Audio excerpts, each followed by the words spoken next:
President Bola Tinubu's 2024 budget proposal struck a responsive chord for many of these legislators at the joint session, who believe there is a huge chance for success, particularly with a planned economic growth of 3.76%.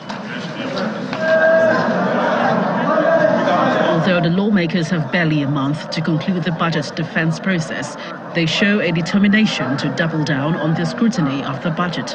And that is the reason why we've called MDAs and scrutinized their performances in the 2023 so that we can see how the 2024 projection can be attained.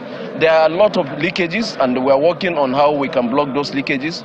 And amendment that we need to do on the Fiscal Responsibility Act, we're going to do it in order to enhance and bring sanction to those MDAs that pilfer into the revenue generated. Reactions began pouring in on the president's call for expedited action on the 2024 proposal. I don't think it's about the amount of time, it's about how we use the time.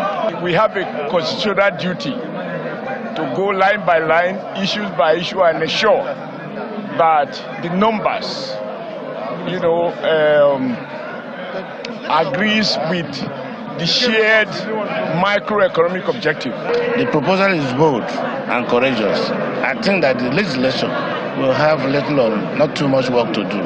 The budget will act as a stimulus package to address the current poverty line that Nigeria has fallen into, and once again recover our economy and fertilize it for even growth. The MDAs must be on their toes.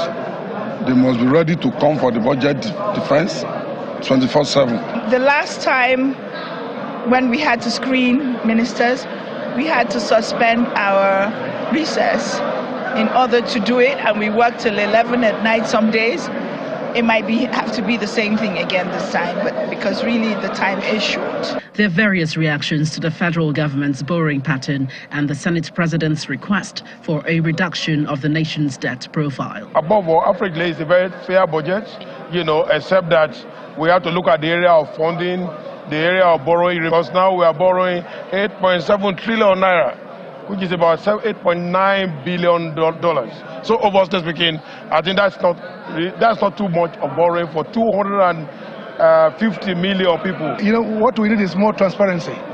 We need to know where the money has gone to and what is being used for. Shortly after the joint session, the Senate convened in a closed door where a resolution was taken to continue with plenary for the next 2 days only, after which it will close to resume on the 12th of December. From the National Assembly, Gloria Omezuke, Channels Television News.